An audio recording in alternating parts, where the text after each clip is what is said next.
우리는 보통 우리 안에 양면성을 가지고 있어요. 그래서 내가 강하면, 내 자아가 강하면 하나님 앞에 우리가 섬기는 저와 여러분들의 삶 속에서도 하나님이 약해지게 되어지고, 또한 하나님이 강하게 되어지면 내가 약하게 되어지는 그 부분들 속에서 우리가 살아가고 있습니다. 우리의 마음의 중심이 어디 있느냐 이 말이에요. 그것이 믿는 자들에게 그 마음의 중심이 어디 있느냐 이 말입니다. 그 원의 중심이 바로 되어졌을 때에 그 원은 그 바른 그림을 그릴 수가 있습니다. 중심이 두 개여서는 그림이 제대로 된 원을 그릴 수가 없는 것을 오늘 본문을 통해서 살펴볼 수 있는 내용들인 것입니다. 사울은 하나님이 참 쓰셨어요.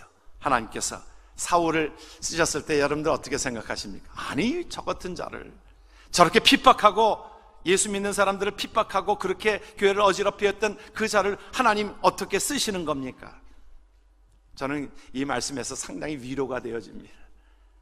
우리가 사울처럼 그렇게 못되게 하지는 않았지만 우리는 다 저마다 우리가 내 중심적으로 내 삶으로 살았던 자들을 하나님께서는 건지셔서, 성경을 보면 많이 위로가 되어지는 장면들이 나오는데, 하나님께서 야곱을 쓰시지 않았어요.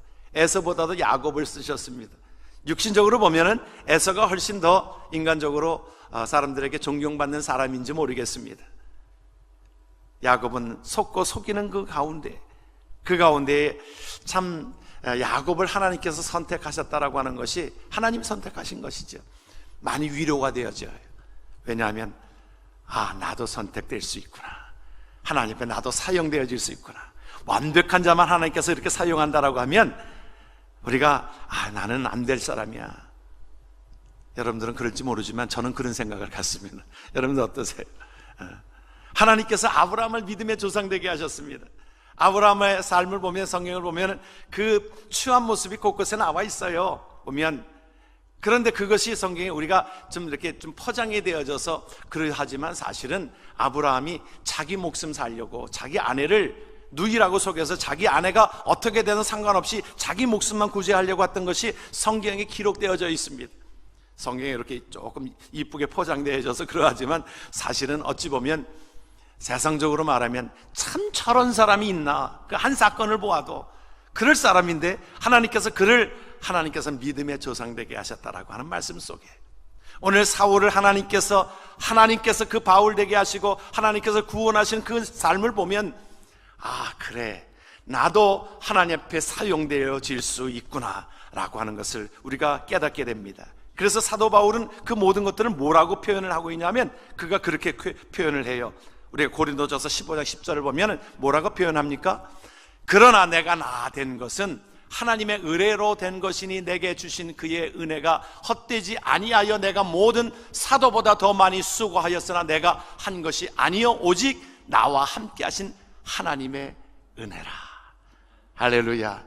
저와 여러분들이 하나님께서 품으시는 것은요, 우리는 생각하기를 우리가 저 사람은 좀 똑똑하고, 저 사람은 지식이 있고, 저 사람은 명예도 있고, 저 사람은 돈도 있고, 그래서 저 사람을 사용하시는 거야, 똑똑해서. 그것이 아니라 하나님께서는 사울 같은 사람도, 그렇게 핍박하던 사람도, 하나님 앞에 그렇게 사용되어지는 모든 사람들을 보면 하나님의 은혜라.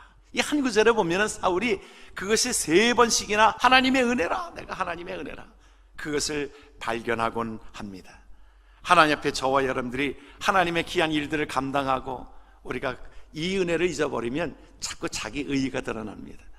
우리가 하나님 앞에 우리 찬양이 너무너무 참 훌륭하게 하나님 앞에 드려지는 찬양을 보면 하나님 나 같은 자를 사용하시니 감사할 뿐이지요. 그 은혜가, 여러분, 목회자가 설교할 때마다 그런 마음을 가져요. 하나님께서 부족한 자지만 하나님이 사용하셔서 하나님 앞에 나팔수로 하나님의 귀한 복음을 증거하는 그러한 은혜로 하나님이 주셨으니 감사할 뿐이지요. 이것입니다. 그래서 저와 여러분들이 하나님 앞에 은혜를 잃어버리면 교만이 되어집니다. 내가 좀 잘나서, 내가 좀 똑똑해서 내가 이 일을 하지, 그것이 되어지면 그것은 결국에는 패망으로 가는 길이라는 것입니다. 그런데 오늘 말씀에 보게 되어지면 그러한 사울이 육신적으로 보면 하나 부족함이 없는 사람입니다. 그런데 오늘 말씀을 통해서 보게 되어지면 예수 믿는 사람들을 핍박하려고 하는 가운데 살기가 등등했다고 그랬어요. 정말 그 마음속에 무엇이 있었습니까? 살기가 등등한 것이 무엇입니까? 그가 다 모든 것도 육신적으로 보면 저 사람은 부족한 것이 없는 것처럼 보여지지만 그 안에 뭔가 채워지지 아니하는 그 모든 것들이 있었던 것입니다. 우리가 하나님께서 우리를 만드셨을 때에 세상 것으로 채워지도록 만들지는 않으셨어요. 우리 안에 채워지는 것은 무엇이냐면 하나님의 형상으로 이것이 채워져야, 이것이 바른 생명이 우리에게 들어있어야 이것이 채워지게 되어지는데 세상적인 것으로 채워지지 아니한 것이었습니다. 벳사공과 이 철학가가 함께 배를 타고서 이제 그 나룻배를 타고서 건너가고 있었습니다. 이 철학가가 그렇게 벳사공에게 물었어요. 당신 철학을 아오? 그러니까 철학 난 잘 몰라요. 그러니까 당신은 인생의 3분의 1을 잃었습니다. 조금 가다가 다시 물었습니다. 당신 문학을 좀 압니까? 문학? 전 잘 몰라요. 문학이라고 하는 거. 당신은 3분의 1을 또 잃었습니다. 인생의 3분의 2를 잃었습니다. 이제 조금 가다 보니까 이제 배에 구멍이 나가지고 물이 꼬록꼬록 물이 계속 차오르기 시작합니다. 배가 넘어가기 직전입니다. 사공이 그 철학가에게 물었습니다. 당신 수영을 할 줄 아오? 나 수영할 줄 모르는데. 당신 인생을 전부 잃었습니다.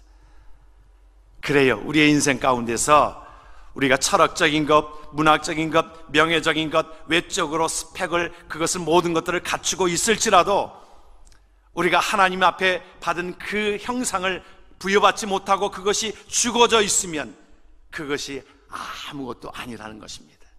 우리 안에 영이 죽어져 있으면 그것은 아무것도 아니라는 거예요.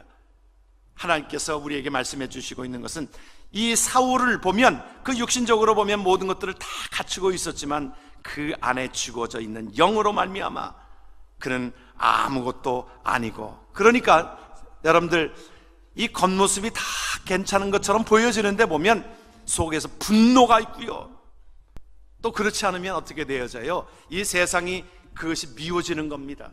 그래서 세상을 향하여 총을 들고 난사하고, 그것이 바로 이 사울 때에서부터 있었던 겁니다. 지금도 마찬가지지요. 그래서 병에 걸리게 되어지면 그것이 바로 총을 가지고 다른 사람들을 쏘는 겁니다. 왜 그런지 아십니까? 그것에 심리적으로 내 속에 그 추한 것들로 내 속에 그것이 살기가 등등해가지고 다른 사람들을 죽이는 거예요. 그래야 견디는 겁니다. 그 안에 채워지지 못한 그것으로 인하여, 수가성 우물가에서 한 여인이 그러지 않았어요? 그가 채워지지 아니한 그것으로 인하여 남편을 5번이나 바꿔보고 모든 쾌락을 그것을 채워보지만 채워지지 않는 그것 때문에, 그러나 그에게 있어서 예수님이 찾아오셨습니다. 예수님이 찾아오셨을 때 그 여인은 그 안에 예수 그리스도의 생명이 되살아나고 영이 되살아남으로 인하여 그의 삶이 완전히 뒤바뀌게 되어진 것이, 오늘 예수님이 수가성 우물가에서 한 여인을 만난 것처럼 오늘 핍박하고 예수 믿는 사람들을 핍박하는 그 사울에게 주님께서는 다가오셨던 것이지요. 그런데 보면 그 사울이 그 등등해가지고 나가서 그것을 싸우는 것을 보면 뭐라고 말씀하고 있냐면, 사울이 주의 제자들에 대해 여전히 위협과 살기가 등등하여서 대제사장에 가서 다메섹 여러 회당에 갈 공문을 청하니, 이는 만일 그 돌을 쫓는 사람을 만나면 무릇 남녀하고 결박하여 예루살렘으로 잡아오려고 했다고 그랬어요. 그는 그 가운데 여전히 위협과 살기가 등등했다고 그랬어요. 그런데 그 가운데 사울에게 있어서는 참 귀한 하나님의 은혜를 체험하게 되어집니다. 하나님이 간섭하셔요. 여러분, 하나님이 모든 사람들을 사랑하셔서 하나님이 간섭하시는데 여러 방법으로 간섭하십니다. 사울은 그 가운데서 빛을 보게 되어집니다. 호련히 하늘로서부터 빛을 보여주게 되어지고, 여러분, 하나님께서 저와 여러분들을 간섭하시는 방법들이 다양하게, 때로는 내가 사업에 힘든 모든 지경에서, 베드로가 그러지 않았어요? 그렇잖아요. 고기를 잡았는데 한 마리도 못 잡았잖아요. 그 가운데서 주님을 다시 만나게 되잖아요. 어떤 사람 병중에서 주님을 만나게 되어지고, 어떤 사람은 위험 속에서 만나게 되어지고, 어떤 사람은 모든 것들을 다 잃고 난 뒤에 주님을 다시 한번 만나게 되어지는 것처럼, 하나님께서 사울이 그 가운데 어려운 직면에 그것을 직면하게 되어지고, 뭐라고 말씀하십니까? 3절을 보니까 사울이 길을 가다가 다메섹에 가까이 이르더니 호련히 하늘로부터 빛이 그를 둘러 비치게 되어집니다.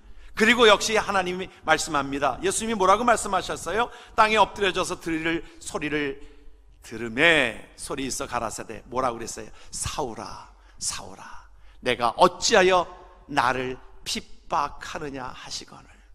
여러분, 이 말씀을 통해서 보면 이 말씀 속에 하나님이 사울을 나무라는 것보다는요, 그 사울을 하나님께서 부르시고 계시는데 두 번 반복해서 부르십니다.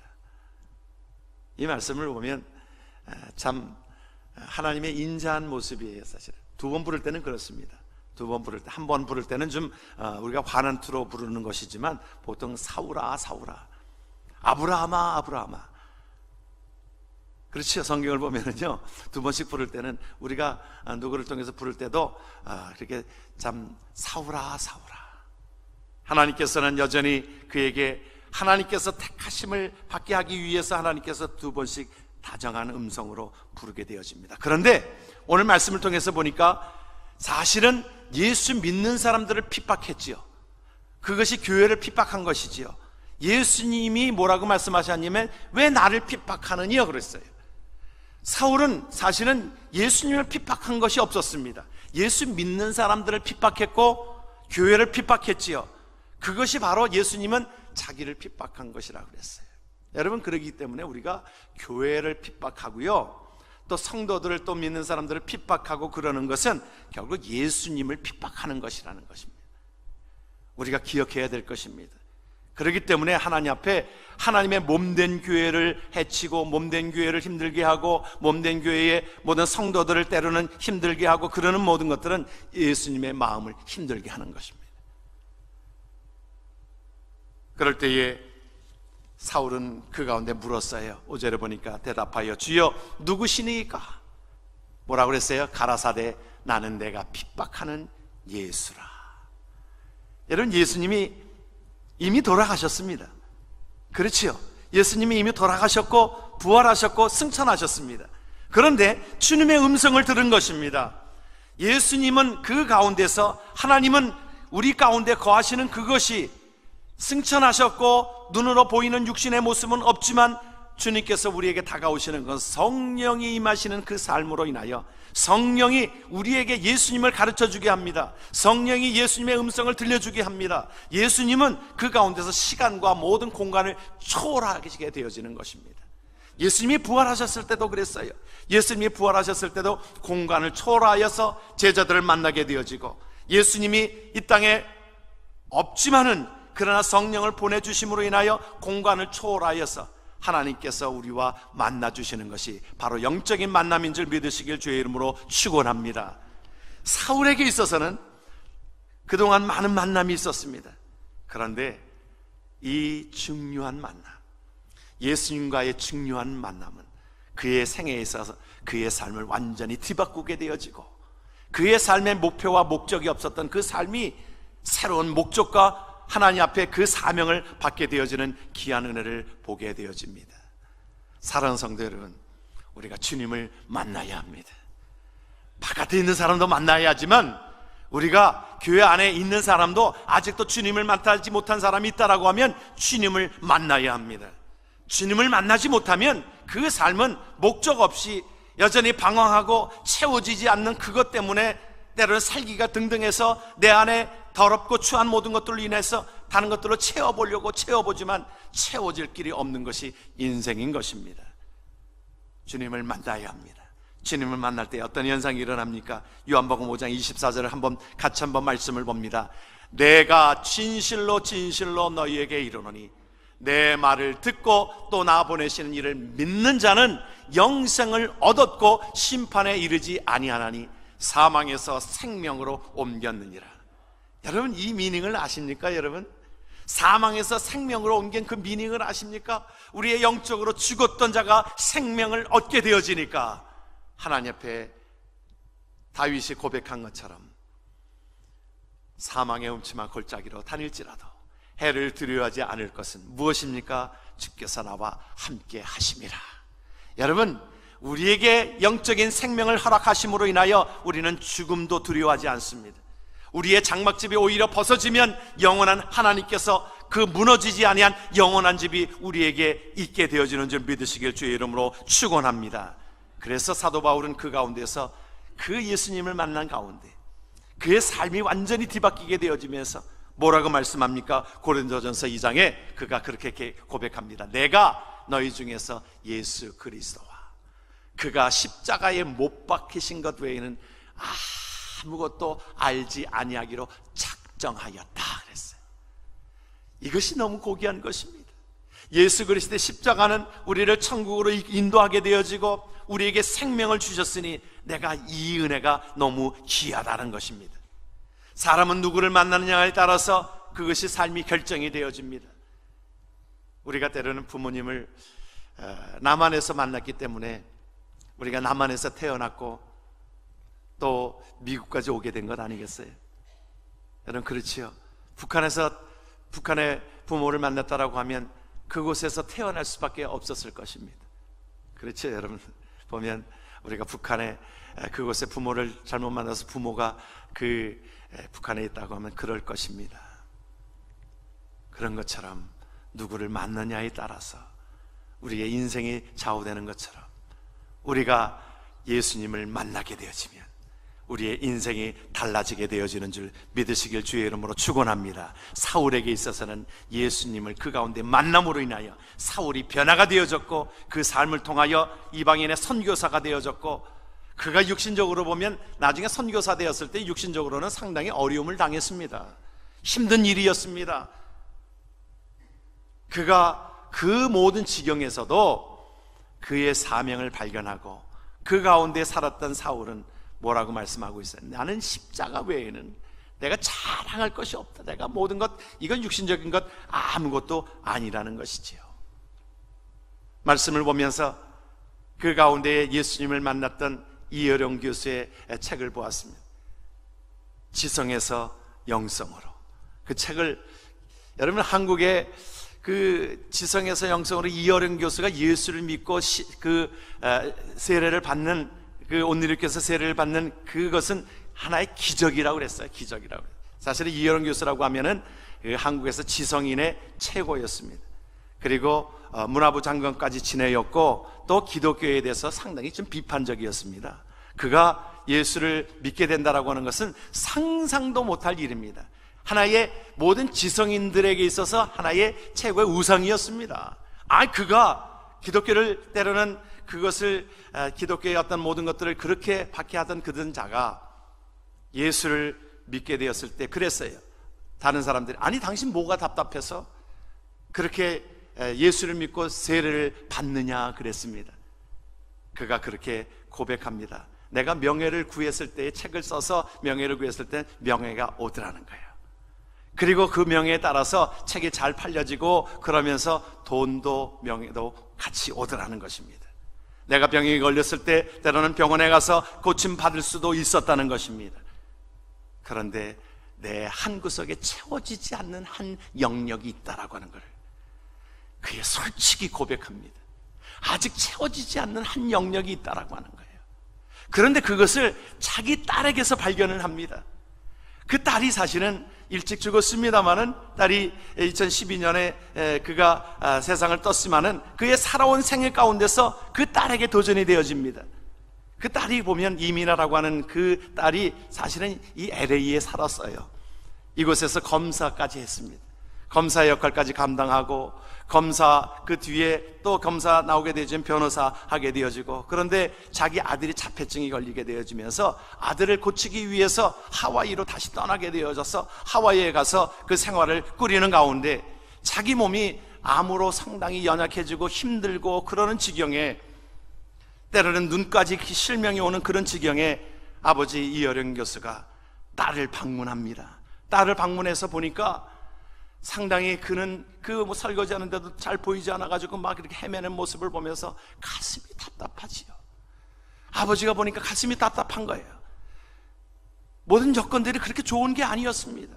물론 외적으로 보면 그가 변호사여 모든 것들이 갖춰진 하나의 학문적인 것들을 다 갖춰진 것이었지만은 그가 보면 아들이 자폐증이요 자기는 암으로 투병하면서 여러 가지로 고통받고 있는 그 모습을 볼 때에 가슴이 답답해 오는 것들을 보게 되어지는데, 그 딸에게서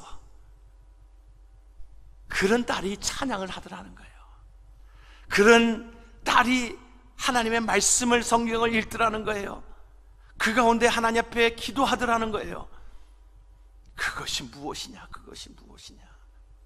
아버지도 그것을 발견하지 못하였던 것인데, 아버지는 다 모든 것들을 다 갖추고 있었던 그 한 구석에 차지하지 못하는 그것을, 딸은 그것을 가지고 있었던 것을 그가 보게 한 것입니다.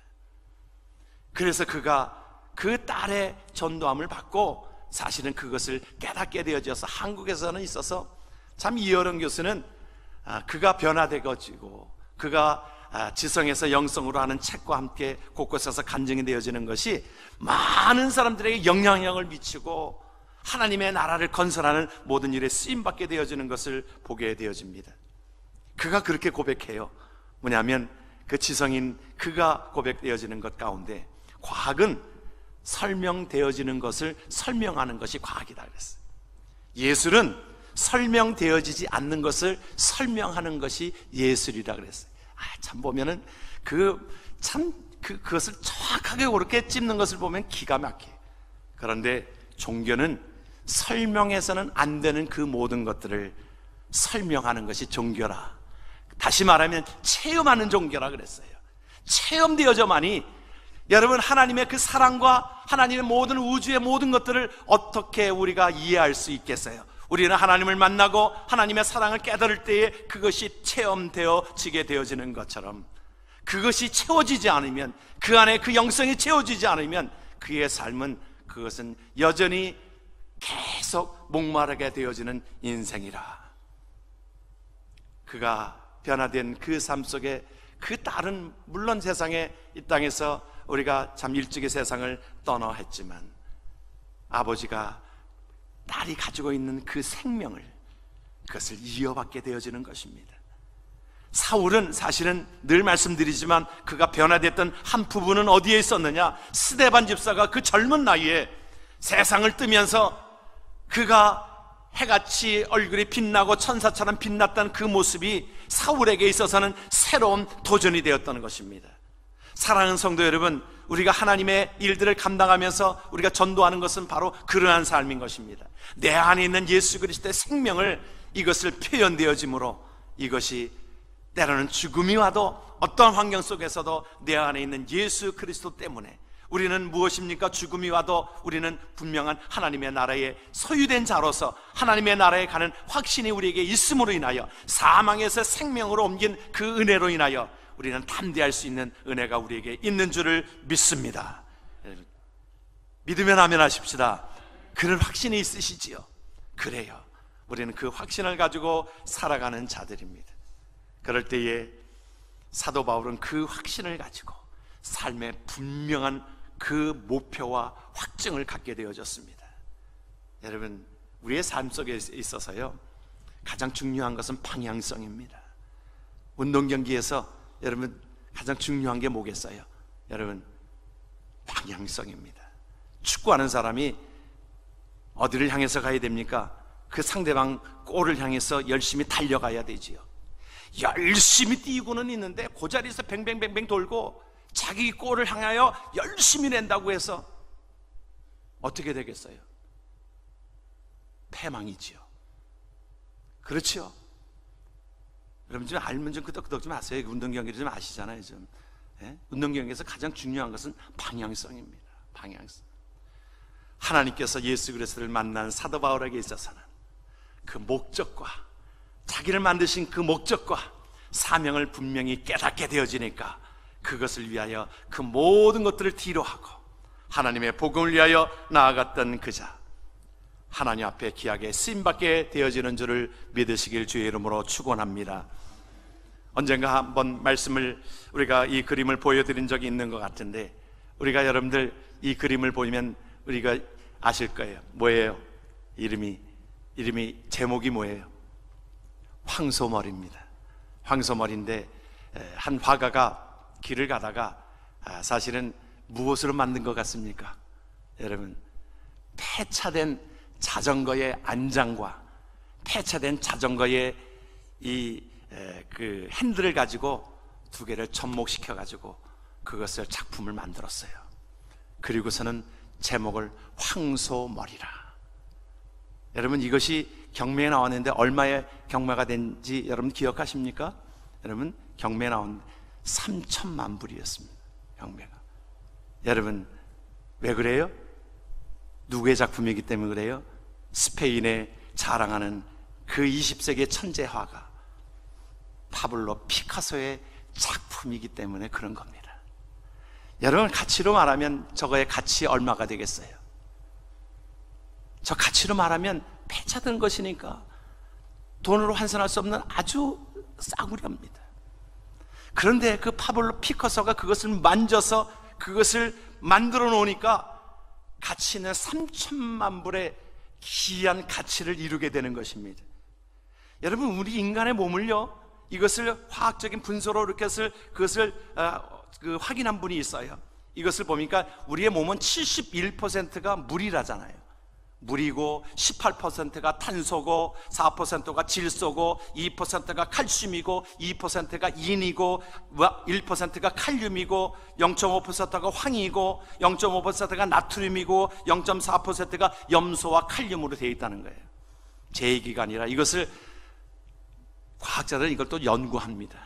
우리 몸을 가지고 연구하는 것이 이것을 완전히 한 줌의 재로 내어졌을 때 그것을 표현한 것이 가치로 말하면 얼마 정도 가치라는 거예요?